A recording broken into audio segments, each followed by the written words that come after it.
Hi hello guys, welcome back to Aadya colourful vlogs. ನಾನು Suma. Friends, ಇವತ್ತಿನ ಒಂದು ವಿಡಿಯೋದಲ್ಲಿ ನಾನು ಒಂದು ಅವಲಕ್ಕಿ ಪ್ರಸಾದವನ್ನು 5 ನಿಮಿಷದಲ್ಲಿ ಹೇಗೆ ಮಾಡ್ಕೊಳ್ಳೋದು ಅಂತ ಇವತ್ತಿನ ವಿಡಿಯೋದಲ್ಲಿ ತಿಳಿಸ್ಕೊಡ್ತಾ ಇದ್ದೀನಿ.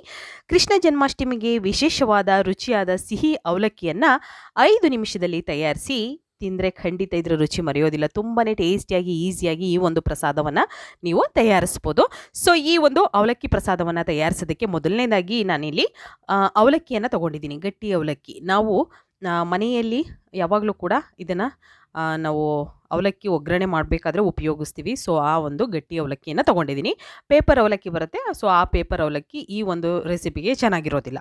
ಸೊ ಹಾಗಾಗಿ ಗಟ್ಟಿ ಅವಲಕ್ಕಿಯನ್ನು ತೊಗೊಳ್ಳಿ. ಸೊ ಇವತ್ತೆಲ್ಲ ಅನ್ಕೊತಿರ್ಬೋದು, ಯಾಕೆ ಮ್ಯಾಮು ಆದ್ಯ ಕಲರ್ಫುಲ್ಲಲ್ಲಿ ಕುಕಿಂಗ್ ಚಾನಲಲ್ಲಿ ಅಡುಗೆ ಹಾಕೋದು ಬಿಟ್ಟು ವ್ಲಾಗ್ಸಲ್ಲಿ ಹಾಕಿದ್ದಾರೆ ಅಂತ. ಸೊ ಖಂಡಿತವಾಗ್ಲೂ ನಾನು ಅದರಲ್ಲೂ ಕೂಡ ಶೇರ್ ಮಾಡ್ತೀನಿ, ಏನೂ ತೊಂದರೆ ಇಲ್ಲ. ಬಟ್ ಇದರಲ್ಲೂ ಒಂದು ರೆಸಿಪಿ ನನಗೆ ಹಾಕಿ ಯಾವಾಗಲಾದರೂ ಒಂದೊಂದು ಕಳಿಸಿ ಅಂತ ಹೇಳಿ ಕಾಮೆಂಟ್ ಮಾಡಿದರು.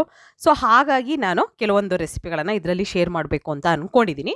ಸೊ ಖಂಡಿತವಾಗ್ಲೂ ನಿಮಗೂ ಕೂಡ ಇಷ್ಟ ಆಗುತ್ತೆ ಅಂತ ಭಾವಿಸ್ತೀನಿ ಫ್ರೆಂಡ್ಸ್. ಓಕೆ, ಯಾರಾದರೂ ಫಸ್ಟ್ ಟೈಮ್ ನನ್ನ ಚಾನಲ್ಗೆ ವಿಸಿಟ್ ಮಾಡಿದರೆ ಪ್ಲೀಸ್ ಚಾನಲ್ನ ಸಬ್ಸ್ಕ್ರೈಬ್ ಮಾಡ್ಕೊಳ್ಳಿ. ಹಾಗೆ ವಿಡಿಯೋನ ಕೊನೆವರೆಗೂ ನೋಡಿ, ಮತ್ತು ಹೆಚ್ಚೆಚ್ಚು ನಿಮ್ಮ ಫ್ರೆಂಡ್ಸ್ ಗ್ರೂಪಲ್ಲಿ ಆದಷ್ಟು ನನ್ನ ವಿಡಿಯೋಗಳನ್ನು ಶೇರ್ ಮಾಡಿ. ಓಕೆ, ಸೊ ಈಗ ಅವಲಕ್ಕಿಯನ್ನು ಸುಮಾರು ಒಂದು 2ರಿಂದ 3 ಬಾರಿ ನಾವು ನೀರಿನಲ್ಲಿ ನೀಟಾಗಿ ಚೆನ್ನಾಗಿ ವಾಶ್ ಮಾಡಬೇಕು. 3 ಸಲ ಚೆನ್ನಾಗಿ ನೀರಲ್ಲಿ ವಾಶ್ ಮಾಡಿ ನಂತರ ಇದಕ್ಕೆ ನೀರನ್ನು ಹಾಕೋದು ಬೇಡ. ನೀರಿನ ಅಂಶ ನಾವೀಗ ಒಂದು ಸಲ ತೊಳೆದಿರ್ತೀವಲ್ಲ, ಒಂದು 3 ಸಲ, ಸ್ವಲ್ಪ ನೀರು ಹಾಗೆ ತಳದಲ್ಲಿ ಉಳ್ಕೊಂಡಿರುತ್ತೆ. ಸೊ ಅದೇ ನೀರಲ್ಲಿ ಇದು ನೀಟಾಗಿ ನೆನ್ಕೊಳ್ಳುತ್ತೆ. ಹಾಗಾಗಿ ನೀರೇನು ಹಾಕೋದು ಬೇಡ. ಖಂಡಿತವಾಗ್ಲೂ ಕೃಷ್ಣ ಜನ್ಮಾಷ್ಟಮಿಗೆ ಕೃಷ್ಣನಿಗೆ ಪ್ರಿಯವಾಗಿರುವಂಥದ್ದು ಅವಲಕ್ಕಿ. ಹಾಗಾಗಿ ಅವಲಕ್ಕಿಯಿಂದ ತಯಾರಿಸುವಂಥ ಒಂದು ಪ್ರಸಾದವನ್ನು ಖಂಡಿತವಾಗ್ಲೂ ನೀವೆಲ್ಲ ತಯಾರಿಸಿ ನೈವೇದ್ಯ ಮಾಡ್ತೀರಾ ಅಂತ ನಾನು ಭಾವಿಸ್ತೀನಿ ಫ್ರೆಂಡ್ಸ್. ಓಕೆ, ಸೊ ಈಗ ಅವಲಕ್ಕಿಯನ್ನು ನೆನೆಯೋದಕ್ಕೆ ನಾನು ಹಾಗೆ ಬಿಟ್ಟಿದ್ದೀನಿ. ನೀರು ಹಾಕ್ತಲೇ ಹಾಗೆ ಒಂದು 5 ನಿಮಿಷ ಬಿಟ್ಬಿಡೋಣ. ಈಗ ಒಂದು ಪ್ಯಾನ್ ತೊಗೊಂಡಿದ್ದೀನಿ. ಇದಕ್ಕೆ ಒಂದು 2ರಿಂದ 3 ಸ್ಪೂನ್ ಆಗುವಷ್ಟು ತುಪ್ಪವನ್ನು ಹಾಕ್ಕೊಳ್ಳೋಣ.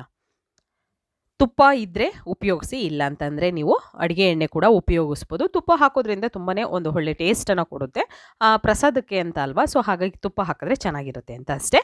ಓಕೆ, ಈಗ ಒಂದು 3 ಸ್ಪೂನ್ ತುಪ್ಪ ಹಾಕಿದ ನಂತರ ನಾನಿಲ್ಲಿ ಗೋಡಂಬಿ ತೊಗೊಂಡಿದ್ದೀನಿ. ಸೊ ಗೋಡಂಬಿನ ನಾನು ಫ್ರೈ ಮಾಡ್ಕೊಳ್ತೀನಿ. ಹಾಗೆ ಇಲ್ಲಿ ಒಂದು 3ರಿಂದ 4 ಬಾದಾಮನ್ನ ತೊಗೊಂಡಿದ್ದೆ. ಸೊ ಬಾದಾಮನ್ನು ಸಣ್ಣದಾಗಿ ಈ ರೀತಿ ಕಟ್ ಮಾಡ್ಕೊಂಡಿದ್ದೀನಿ. ಕಟ್ ಮಾಡಿ ಇವೆರಡನ್ನೂ ಕೂಡ ಫ್ರೈ ಮಾಡ್ಕೊಳ್ಳೋಣ ನೀಟಾಗಿ.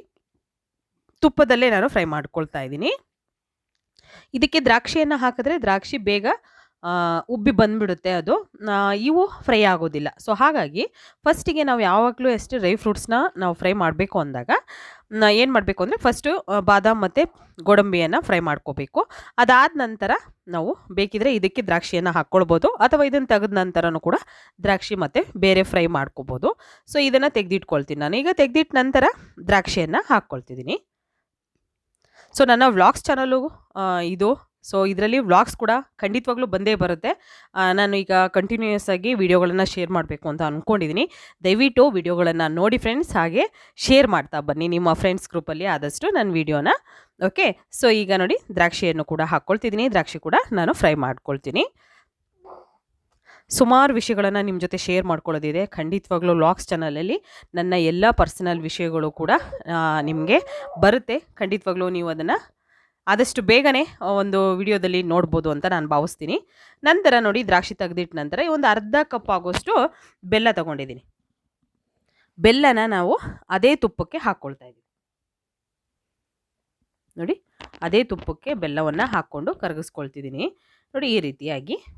ನಂತರ ಇದಕ್ಕೆ ನಾವು ಒಂದು ಅರ್ಧ ಕಪ್ ಆಗೋಷ್ಟು ನೀರನ್ನು ಹಾಕ್ಕೊಳ್ಳೋಣ. ಬೆಲ್ಲ ನೋಡಿ ತುಪ್ಪದಲ್ಲೇ ಕರಗಿದೆ ಈ ರೀತಿಯಾಗಿ. ಈಗ ನಾನು ಇದಕ್ಕೆ ಒಂದು ಅರ್ಧ ಕಪ್ ನೀರು ಹಾಕ್ಕೊಳ್ತಾ ಇದ್ದೀನಿ. ಯಾವುದೇ ಒಂದು ರೆಸಿಪಿ ಮಾಡಬೇಕಾದ್ರೆ ಒಂದು ಕಪ್ಪು ಅಥವಾ ಒಂದು ಬೌಲು ಅಥವಾ ಒಂದು ಲೋಟ ಯಾವುದನ್ನೇ ಒಂದು ಮೆಜರ್ಮೆಂಟಿಗೆ ತೊಗೊಳ್ಳಿ. ಸೊ ಅದರಲ್ಲೇ ನೀವು ಫುಲ್ ರೆಸಿಪಿನ ತಯಾರಿಸಿದ್ರೆ ಖಂಡಿತವಾಗ್ಲೂ ಪರ್ಫೆಕ್ಟಾಗಿ ಬರುತ್ತೆ ಫ್ರೆಂಡ್ಸ್. ನೀರು ಹಾಕಿದ ನಂತರ ಒಂದು ಸಲ ನಾನು ಮಿಕ್ಸ್ ಮಾಡ್ಕೊಳ್ತಾ ಇದ್ದೀನಿ. ಈಗ ಚೆನ್ನಾಗಿ ಬೆಲ್ಲ ಕರಗಲಿ. ನೋಡಿ ಈಗ ಈ ರೀತಿ ಬೆಲ್ಲ ಕರಗ್ತಾ ಇದೆ. ಸೊ ಬೆಲ್ಲ ಕರಗದ ನಂತರ ಇವಾಗ ನಾನು ಇದಕ್ಕೆ ಕಾಯಿ ತುರಿ, ಹಸಿ ಕಾಯಿ ತುರಿಯನ್ನು ಹಾಕ್ಕೊಳ್ತಾ ಇದ್ದೀನಿ. ಬೇಕು ಅಂದರೆ ನೀವು ಕೊಬ್ಬರಿ ತುರಿನೂ ಹಾಕ್ಕೊಳ್ಬೋದು. ಒಣ ಕೊಬ್ಬರಿ ತುರಿ ಇರುತ್ತಲ್ಲ, ಸೊ ಅದನ್ನು ಕೂಡ ಹಾಕ್ಕೊಳ್ಬೋದು. ಅಥವಾ ಡೆಸಿಕೇಟೆಡ್ ಕೋಕೋನಟ್ ಪೌಡರ್ ಸಿಗುತ್ತಲ್ವಾ, ಸೊ ಅದನ್ನು ಕೂಡ ಹಾಕ್ಕೊಳ್ಬೋದು. ಈ ಕಾಯಿ ತುರಿ ಇಲ್ಲ ಅನ್ನೋದಾದರೆ, ಇದ್ದರೆ ಹಸಿ ಕಾಯಿ ತುರಿನೇ ಹಾಕ್ಕೊಳ್ಳಿ, ತುಂಬ ಚೆನ್ನಾಗಿರುತ್ತೆ. ನೋಡಿ ನಾನು ಕಾಯಿ ತುರಿ ಹಾಕಿದ ನಂತರ ಸ್ವಲ್ಪ ಅದನ್ನು ಕುದಿಸ್ಕೊಳ್ತೀನಿ. ಸೊ ಹಸಿ ಕಾಯಿ ತುರಿ ಇರೋದ್ರಿಂದ, ಒಣ ಕೊಬ್ಬರಿ ಆದರೆ ಅಷ್ಟೊಂದೇನು ಬೇಕಾಗೋದಿಲ್ಲ. ಹಸಿ ಕಾಯಿ ತುರಿ ಆಗಿರೋದ್ರಿಂದ ಅದು ಕೆಟ್ಟೋಗೋ ಚಾನ್ಸಸ್ ಇರುತ್ತಲ್ಲ. ಸೊ ಹಾಗಾಗಿ ಇದನ್ನು ಒಂದು 2 ರಿಂದ 3 ದಿನದವರೆಗೂ ಕೂಡ ಇಟ್ಕೊಂಡು ತಿನ್ಬೋದು ನೀವು. ಹಾಗಾಗಿ ಇದನ್ನು ಸ್ವಲ್ಪ ನಾನು ಕುದಿಸ್ಕೊಳ್ತಾ ಇದ್ದೀನಿ 1-2 ಸೆಕೆಂಡ್ವರೆಗೂ. ಹಾಗೆ ಇದಕ್ಕೆ ಏಲಕ್ಕಿ ಪೌಡರ್ ಕೂಡ ಹಾಕ್ಕೊಂಡಿದ್ದೀನಿ. ಈಗ ನೀಟಾಗಿ ಇದನ್ನು ಮಿಕ್ಸ್ ಮಾಡಿಕೊಂಡು 1-2 ನಿಮಿಷ ಚೆನ್ನಾಗಿ ಇದನ್ನು ಬೇಯಿಸ್ಕೊಂಡ ನಂತರ ಇವಾಗ ನಾನು ಇದಕ್ಕೆ ನೆನೆಸಿರೋಂತಹ ಅವಲಕ್ಕಿ ಇದೆಯಲ್ಲ, ಈಗ ಅವಲಕ್ಕಿ ಹೇಗೆ ನೆಂದಿದೆ ಅಂತ ನೋಡ್ಬೋದು ನೀವೇ. ನೋಡಿ ನೀರೇನೂ ಹಾಕಿರಲಿಲ್ಲ, ಜಸ್ಟ್ ತೊಳೆದು ಅದನ್ನೇ ಹಾಗೆ ಬಿಟ್ಟಿರೋದು. ಈಗ ಅವಲಕ್ಕಿಯನ್ನು ಹಾಕ್ಕೊಳ್ಳೋಣ. ಅವಲಕ್ಕಿ ಹಾಕಿದ ನಂತರ ಒಂದ್ಸಲ ನೀಟಾಗಿ ಇದನ್ನು ಮಿಕ್ಸ್ ಮಾಡ್ಕೋಬೇಕು. ಕೃಷ್ಣನಿಗೆ ಪ್ರಿಯವಾಗಿರುವಂತಹ ಎಲ್ಲ ರೆಸಿಪಿಗಳನ್ನು ಕೂಡ ಖಂಡಿತವಾಗ್ಲೂ ನನ್ನ ಕುಕ್ಕಿಂಗ್ ಚಾನಲಲ್ಲಿ ನಾನು ಶೇರ್ ಮಾಡಿದ್ದೀನಿ. ದಯವಿಟ್ಟು ಯಾರಾದರೂ ನೋಡಿಲ್ಲ ಅಂದರೆ ಆದ್ಯ ಕಲರ್ಫುಲ್ಲಲ್ಲಿ ನೋಡಿ, ಹಾಗೆ ಫ್ರೆಂಡ್ಸ್ ಗ್ರೂಪಲ್ಲಿ ಶೇರ್ ಮಾಡಿ. ಈಗ ಮಿಕ್ಸ್ ಮಾಡ್ಕೊಳ್ಳೋಣ. ನಾನು ಸ್ಟವ್ನ ಲೋ ಫ್ಲೇಮ್ ಇಟ್ಕೊಂಡಿದ್ದೀನಿ. ಈಗ ನೀಟಾಗಿ ಮಿಕ್ಸ್ ಮಾಡ್ಕೊಳ್ತೀನಿ ಇದನ್ನು.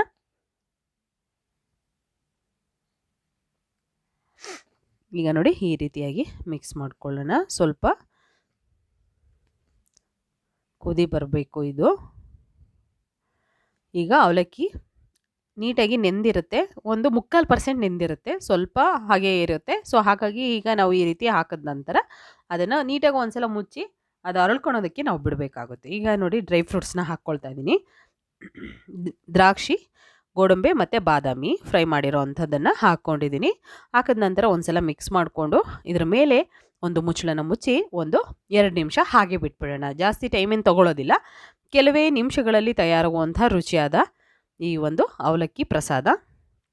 ಕೃಷ್ಣನಿಗೆ ತುಂಬಾ ಪ್ರಿಯವಾಗಿರುವಂಥದ್ದು ಅವಲಕ್ಕಿ.